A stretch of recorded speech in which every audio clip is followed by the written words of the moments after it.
모든 복덕까지의 근원신 석가모니 부처님께 머리 숙여 귀하나이다. 네, 모두 다 추석을 잘 보내셨죠? 네, 추석. 근데 올해는 코로나 때문에 그렇게 많은 분들이 왔다 갔다 하지는 않은 것 같습니다. 그래도 뭐 힘든 또 바쁘신 분 바쁘셨겠죠. 자, 하지만 저희 이제 수행을 하시는 분들은 다시 수행에 집중하셔야 됩니다.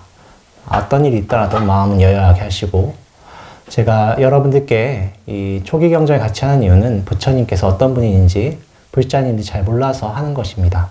그래서 부처님 어떤 분인지 그 행동, 신구의 삼업을, 부처님의 그 신구의 삼업을 꼭 배우셔야 됩니다. 부처님께서는 제가 저번 시간에 보여드렸지만 부처님은 그 누가 됐든지 말씀을 바꾸신 적이 없어요. 언제나 여여하셨다. 대받았다가 됐든, 대받았다는 좀 이따 설명드리겠습니다만은 부처님의 교단을 분열시키려고 했었던 분이시고, 그리고 앙골라마라, 뭐 유명한 살인마죠. 그분에 대해서도 여여하셨고, 아무리 나쁜 사람이라고 해도 부처님은 행동과 그리고 말씀이 여여하셨습니다. 다른 적이 없어요. 여러분들께서 그런 모습을 배워야 되는데, 그럼 그런 것을 어떻게 성취할 것인가 하는 것이 중요하겠죠. 마음을 계속 알아차리고 바라보고 그것을 계속 부처님 업력으로 바꿔야 됩니다. 그러기 위해서는 수행을 하셔야 되고, 수행을 하기 위해서는 저희 문중에서는 염불에 집중하는 것이고, 염불하기 위해서는 내가 부처라는 것을 꼭 명심하셔야 됩니다. 그것이 부처님의 마지막에 말씀하셨던 3개월 동안 말씀하셨던, 여기서 마지막에 3개월이라 함은 열반경을 말씀하는 겁니다. 자등명, 법등명, 내 자신을 등불로 삼고, 내가 부처란 걸 알아야 되겠죠. 그 다음 법, 내가 부처란 걸 알되 자만심이 일어날 수 있고 정확히 모를 수 있으니까 부처님 말씀하신 법을 등불로 삼아서 그걸 꼭 따라가서 성취를 하셔야 됩니다. 성취를 하지 않으면, 저번 시간에 그 우빨리 장자가 부처님을 시험을 하죠. 시험을 합니다. 감화도 되지만 마음의 믿음이 확실히 생기지 않았습니다. 그래서 부처님께서 설법을 통해서 예류가, 이제 요새 한국 불교에서 말하는 견성을 시켜줍니다. 견성을 하기 전까지는 여러분들 마음에 의심이 일어난다고 나와요. 부처님 말씀이 맞을까? 과연 맞을까? 과연 인과가 있을까? 이런 게 믿음이 흔들립니다. 왜냐하면 모르니까. 저희 중생들은 이번 생밖에 못 봐요. 이번 생을 못 보기 때문에 이번 생에서도 몇 년을 못 봅니다. 인과도 그런 것입니다. 우리 중생은 그렇게 객관적이지가 않아요. 그렇죠. 여러분들이 시각이 편협해지는데, 여러분들이 수행을 하셔서 그 시야를 넓혀야 되는데, 그걸 하기 위해서는 꼭 수행을 하셔야 됩니다. 그렇기 때문에 여러분들이 저희 스님들께서 수행을 해라, 그리고 부처님이 어떻게 사셨는지 신구의 삼업을 꼭 보시라는 의미에서 하는 것입니다. 초기 경전이 그렇게 어렵진 않아요. 읽다 보면 말씀도 계속 반복됩니다. 왜냐하면 암송을 시켜야 되기 때문에. 그리고 2500년 전이라 언어에 분화가 일어나지 않아서 그 단어들이 세밀하진 않아요. 그래서 굳이 이런 쉬운 말을 왜 해야 될까라는 생각하실 수가 있는데, 여러분들께서 아무리 쉽다고 해도 행동을 꼭 바라보셔야 됩니다. 그래서 예전에 당나라 때 도림선사라는 스님께서 하셨던 말씀이 있죠. 착하게만 살면 된다. 다만 말은 하기 쉽지만 80살 먹은 노인네도 그걸 지키긴 어렵다고 하셨죠. 그래서 여러분들께서 수행을 꼭 하셔야 됩니다. 자, 그러면 착하게 산다는 것이 과연 무엇일까? 부처님은 어떻게 중생들 연민해서 말을 할까? 오늘 145쪽 열애도 다른 사람에게 불쾌한 말을 하는가에서 보면서 부처님이 어떻게 중생을 제도하는가, 말로서 어떻게 제도하는가를 보면서 제가 설명드리겠습니다. 자, 145쪽 다 피셨죠? 같이 읽겠습니다. 이와 같이 나는 들었다. 어느 때 부처님은 라자가의 중림정사에 계셨다. 그때 아바야 왕자는 니간타 나타부타에게 갔다. 니간타 나타부타는 왕자 아바야에게 이렇게 말하였다. 왕자님, 수행자 고타마의 교리를 논박하십시오. 그러면 아바야 왕자가 그렇게 큰 영적인 힘이 있고 그렇게 막강한 삼은 곧다마를 논박하였다라는 좋은 평판이 퍼질 것입니다. 그렇지만 존자여, 어떻게 내가 그렇게 큰 영적인 힘이 있고 그렇게 막강한 삼은 곧다마를 논박할 수 있습니까? 왕자님, 삼은 곧다마에게 가서 이렇게 말하십시오. 존자여, 열애도 다른 사람에게 불쾌한 말을 합니까? 라고 물었을 때 만일 불쾌한 말을 한다고 대답하면 존자여, 그대가 다른 일반 사람들처럼 그렇게 불쾌한 말을 한다면 다른 사람과 그대와의 다른 점이 무엇입니까? 일반 사람들은 다른 사람에게 불쾌한 말을 합니다. 그러나 만일 다른 사람에게 불쾌한 말을 하지 않는다고 대답한다면 이렇게 말하십시오.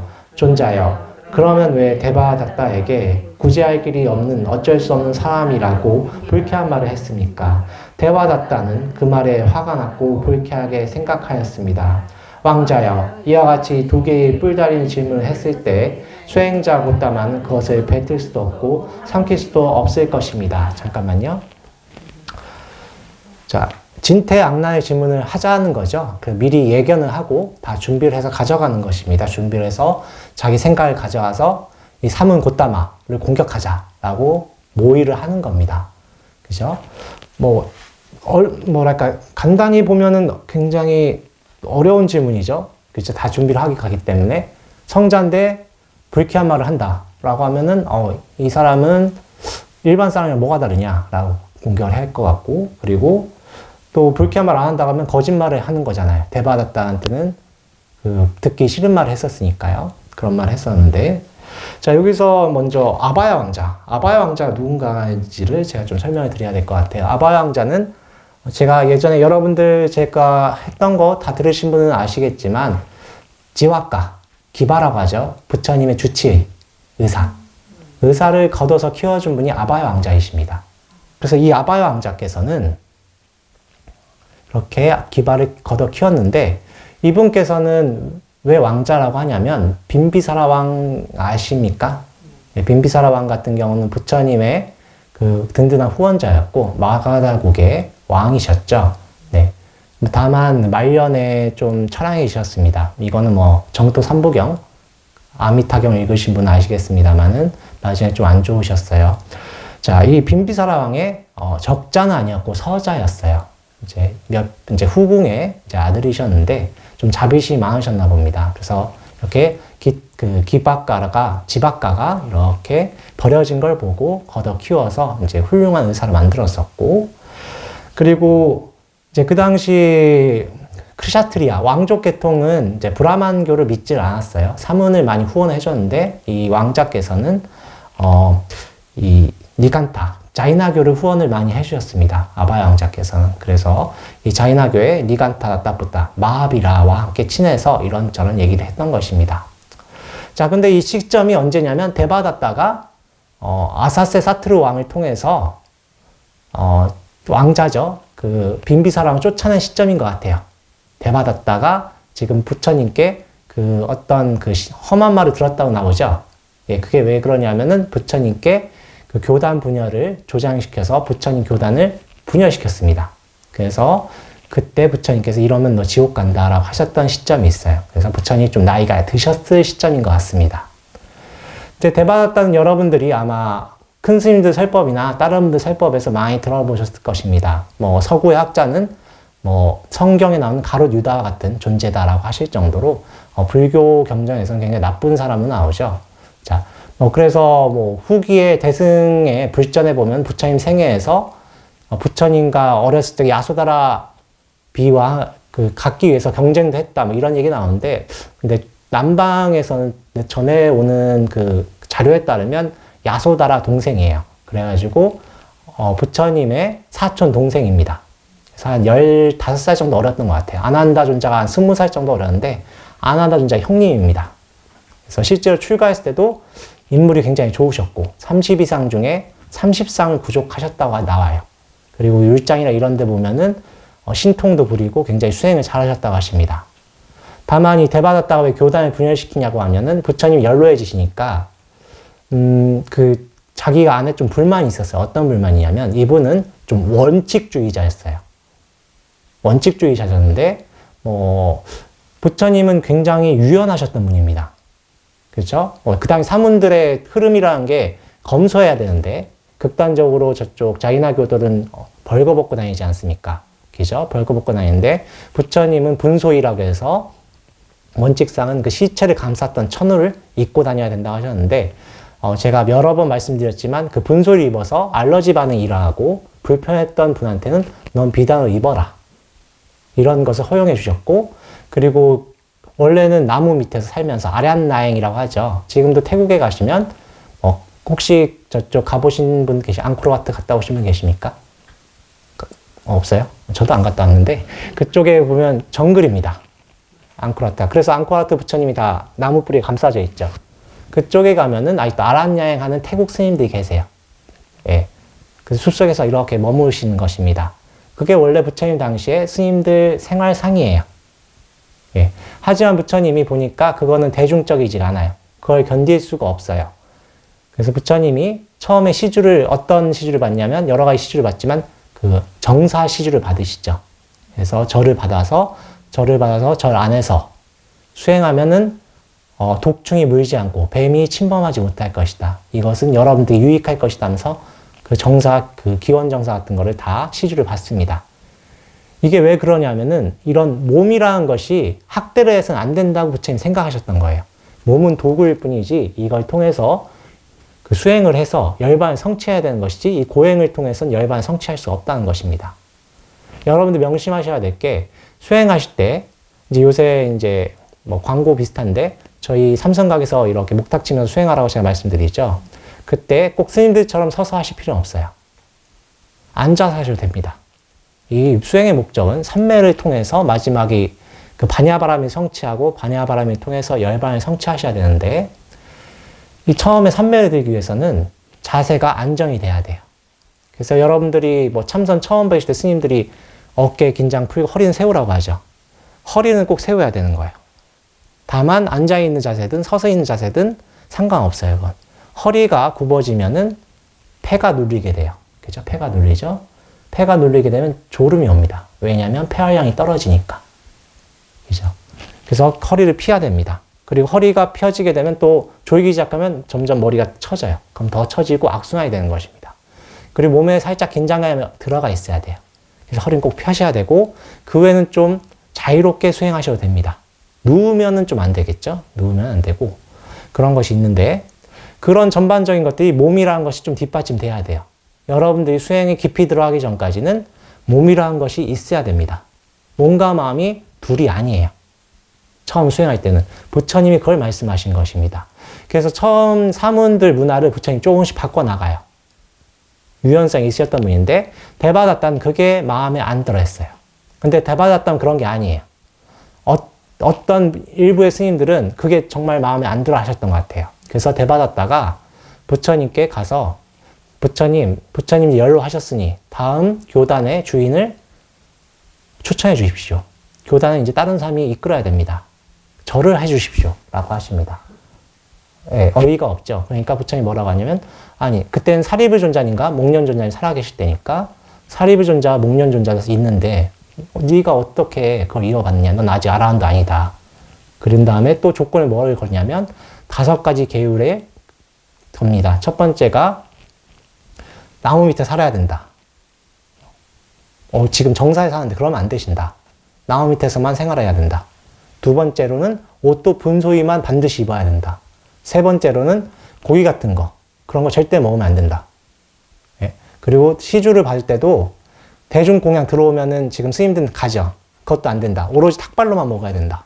그런 걸 말씀하십니다. 그러니까 부처님께서 그런 생활은 좋다. 그게 바로 우리가 흔히 생각하는 두타행입니다. 두타행. 뭐 대표적으로 마하가섭존자님께서 두타행 하셨는데 그런 것을 하는 건 좋다. 다만 그것이 계율로서 빡빡하게 원칙적으로 그것이 기준이 되면 안 된다.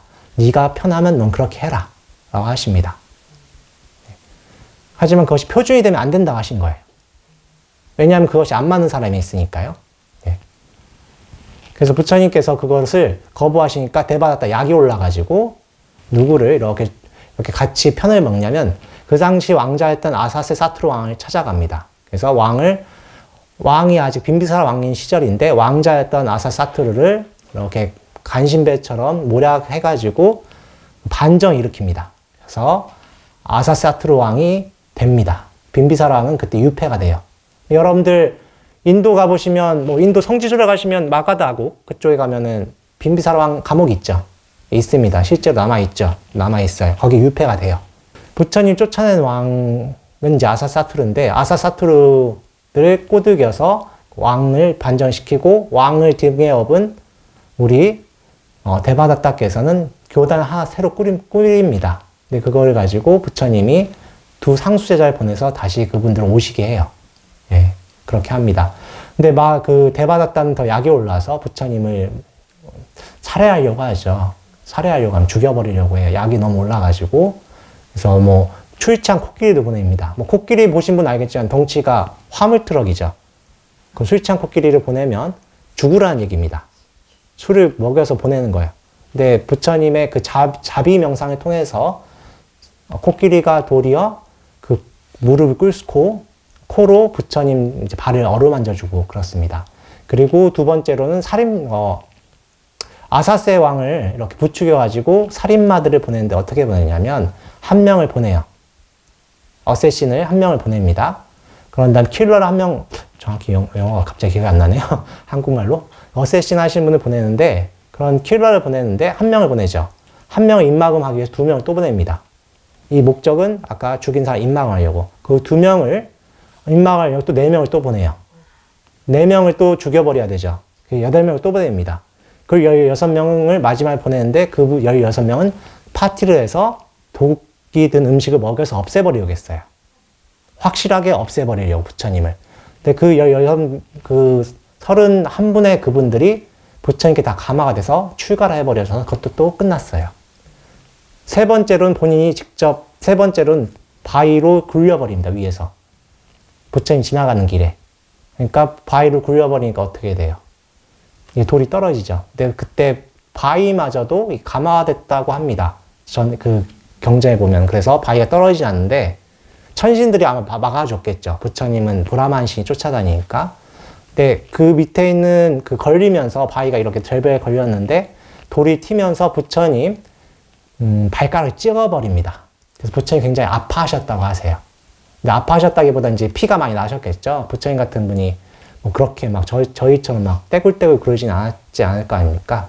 저희 큰 스님, 청아 큰 스님만 봐도 아프셔도 티를 전혀 안 내셨거든요. 그래서 다만 그때 지하학과 가서 이렇게 처음으로 부처님 법신에 이렇게 상처가 났다고 합니다. 80년 동안 생활하시면 처음으로 상처가 났다고 나오시거든요.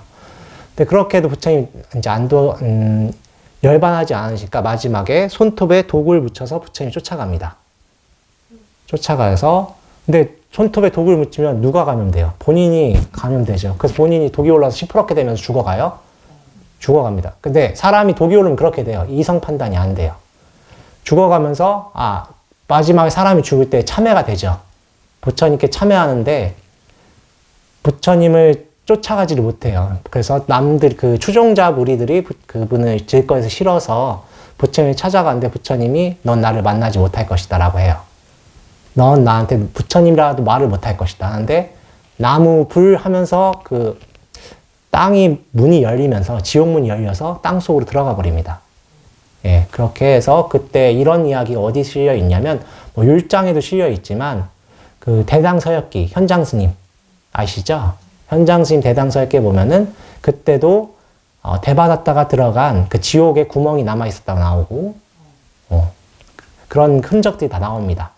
근데 재밌는 게 뭐냐면 이 대바다타 그 쫓아간 무리들 있죠. 이분들이 대당서역기에 나옵니다.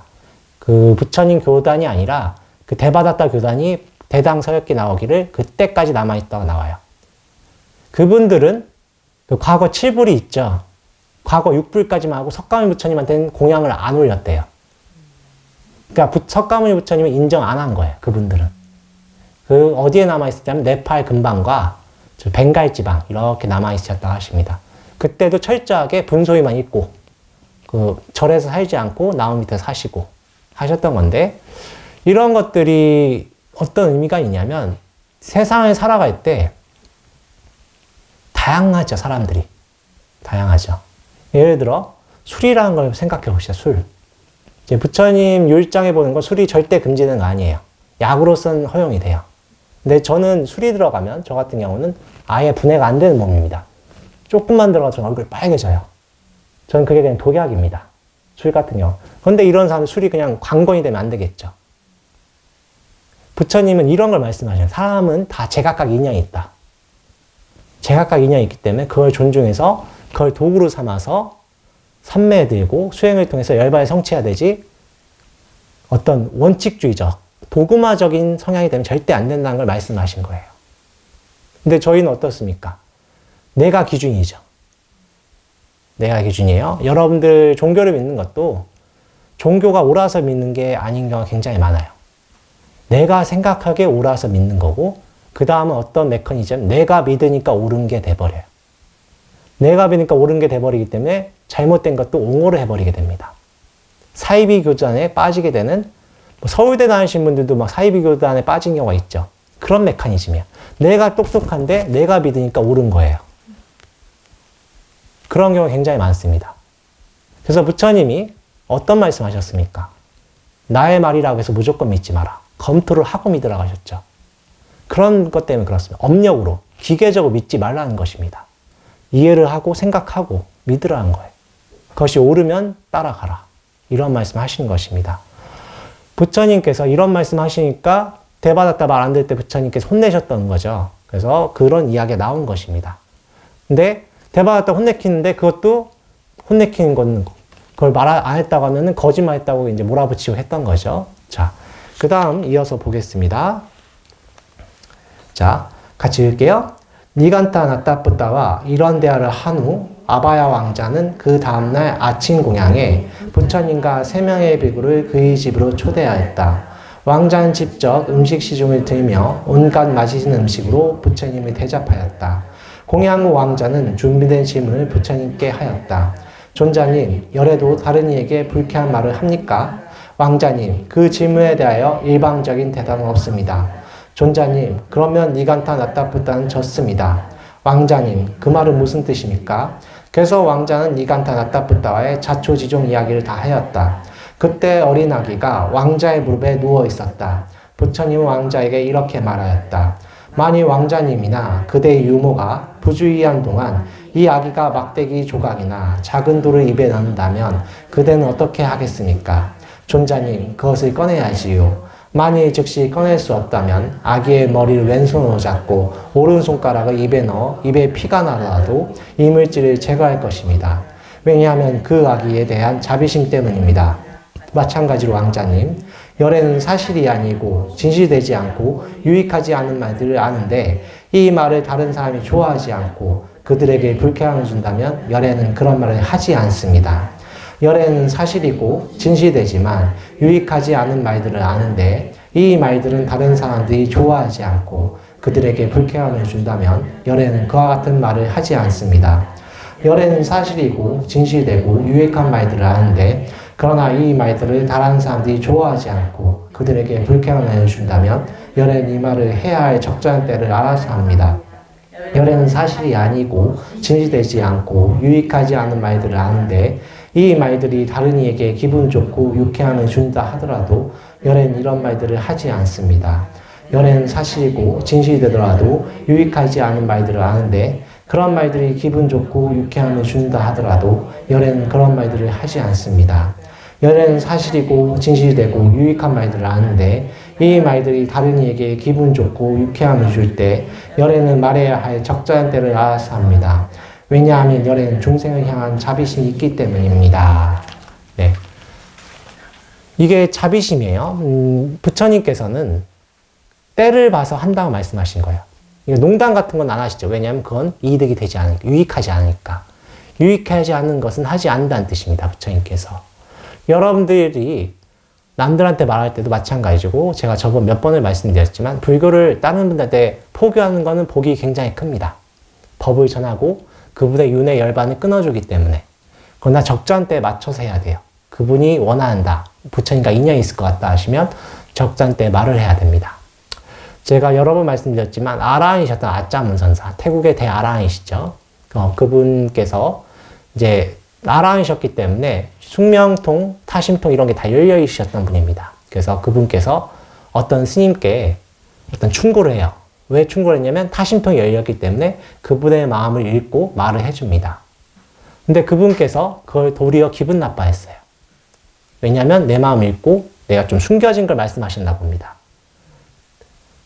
그 뒤로 그분이 기분 나빠하니까 되게 공부가 후퇴가 되겠죠. 그래서 아짜문 선사께서 다음부터는 알아도 때를 봐서 말을 해야 되겠다라고 하셨습니다. 여러분들께서 수행하시고 그리고 그분이 잘못된 걸 봤을 때도 충고를 할 때는 때를 봐서 말을 해야 되죠. 예, 때를 봐서 말해야 됩니다. 아무리 옳은 말이라고 해도 부처님이 꼭 말씀하시는 거예요. 적절한 때에 말한다고 하죠. 그분이 필요로 할 때 말을 해야 되는 것입니다. 도리어 그분이 후퇴시키면 안 되잖아요. 그래서 부처님께서는 첫 번째 가장 먼저 중요시했던 게 뭐냐면 말을 정말 잘 들어주세요. 부처님은 남의 말 할 때 끊는 적이 없어요. 정말 말도 정말 논리적이지도 않고 횡설수설하는 것도 다 들어주십니다. 제가 여러 번 말씀드렸지만 한 번 딱 끊는 적이 언제냐면 열반 드시기 전에 마지막 수바따 장자, 수바따 바라문이 와서 그 노인이시잖아요. 그분께서 막 끊임없이 말을 하니까 자기가 시간이 얼마 안 남았잖아요. 그때 말을 끊으세요. 이런 말이죠. 이제 알아들었으니까 내가 대답하겠다. 그때만 좀 끊으십니다. 그 다음에 그걸 평소에는 말씀 다 들어주시고 그거에 대해서 그분의 마음을 다 알죠. 그거에 대해서 맞춰서 얘기를 해줄 뿐입니다. 자, 제가 저번 시간에 말씀드렸지만 자이나 교도들이 부처님께 많이 옵니다. 많이 오는데 어떤 자이나 교도, 악기회상이라고 하는 자이나 교도 말씀드렸죠. 까짜라고 합니다. 까짜나 악기회상인데 까짜 악기회상아가 와서 부처님께 건방지게 말을 해도 부처님은 그거에 대해서 말을 다 들어주시고 정중하게 대답을 하고 그분이 자기가 논리적으로 이제 납득은 됐지만 마음속으로 납득은 됐지만 말을 못하는 경우가 있어서 부처님 끝까지 설명해 주십니다. 왜냐하면 그것이 그분께 이득이 되기 때문에. 그래서 그분은 200년 지나서 결국 스리랑카 섬에서 아라한가를 성취하십니다. 한 생만 보는 게 아니시죠. 여러분들 설명하실 때 그걸 다 보고 말씀해 주셔야 됩니다. 근데 이 부처님께서는 여기서는 발췌해야 되는데 이 다음 내용이 또 있어요. 뭐라고 하시냐면 부처님께서 아바야 왕자 너무 신기하잖아요. 자기 딴에는 다 모든 대답을 다 준비하고 왔다고 생각을 하잖아요. 이렇게 대답하면 이렇게 대답해야지. 이렇게 대답하면 이렇게 대답해야지. 다 준비라고 하는데 부처님은 즉흥적으로 말문이 딱 막히게 해버리잖아요. 그래서 신기해서 부처님께 뭐라고 하시냐면 부처님이 사문고따마시여. 그렇다면 사문고따마는 대답을 미리 준비를 합니까? 라고 하십니다. 그러니까 부처님이 어떤 비유를 드시냐면 왕자시여. 왕자님은 마차를 잘 아시죠? 당연히 잘 알죠. 왕이니까. 왕자니까요. 자, 그때는 마차가 어떤 거냐면 전쟁할 때 쓰는 거. 배너 보신 분들 아시죠? 말이 끄는 전차. 그게 마차라고 하는 건데 그 전차의 구조라든가 그런 거 잘 아시지요? 하니까 당연히 잘 안다고 하죠. 그럼 왕자시여. 그럼 어떤 분이 왕자께 그 마차에 수레바퀴나 이런 거 물어본다면 미리 생각하고 대답하십니까? 아니면 즉흥적으로 대답하십니까? 당연히 즉흥적으로 대답합니다. 왜냐하면 저는 그거에 대해서 다 꿰뚫고 있기 때문에 그렇습니다. 마찬가지로 왕자시여. 열애는 모든 걸 다 꿰뚫어 알고 있습니다. 법의 요소를 다 꿰뚫어 알고 있기 때문에 준비되지 않고 그 자리에서 대답을 할 수가 있습니다. 하십니다. 그래서 부처님께서 경전을 보시면 부처님 정말 막힘없이 대답을 하세요. 이게 바로 뭘 상징하냐면 여러분들이 저희 추구할 때 구경원성 살바야라고 하죠. 구경원성 살바야. 그게 뭐냐면 사르바 즈냐라는 건데 사르바가 뭐냐면 전체, 일체. 즈냐는 지혜라는 뜻입니다. 일체지를 내가 이루리라. 일체지를 부처님이 갖추셨다는 뜻을 상징합니다. 이 경전이. 일체지를 다 갖추고 있는 거예요. 여러분들 맨날 읽은 구경성 살바야가 뭔지 모르셨죠? 네, 살바야. 사르바 즈냐라는 뜻이에요. 전체, 일체, 지. 일체지를 내가 궁극에는 완성시키시라. 원컨대 완성시키라 이런 뜻입니다. 매일 여러분들 하시죠? 정확히는 저희 스님들이 하셔. 네. 여러분들도 듣죠? 그런 뜻입니다. 일체지가 무슨 뜻입니까? 바로 성불한다는 뜻입니다. 부처님 그걸 갖추셨던 분이에요. 그래서 이렇게 막힘없이 대답을 하신다. 네. 여러분들 다 할 수가 있습니다. 다만 한 생에 끝내려는 욕심을 부리시면 안 돼요. 그렇다고 한 생에 안 끝난다고 해서 또 게으름을 부리시면 안 됩니다. 마치 여러분들이 수행하실 때 허리를 펴고 있는 것 같아요. 긴장은 풀되 언제나 마음적으로는 깨어있는 그걸 말하는 것입니다. 마찬가지예요. 그래서 여러분들 다 할 수 있으니까 꼭 마음으로 원을 세우셔서 내 마음의 부처님을 직지인심하셔가지고 꼭 좋은 결과 얻길 바랍니다. 오늘 수업 이걸 끝내겠습니다. 나무 석가모니불, 나무 석가모니불, 나무 시아본사 석가모니불.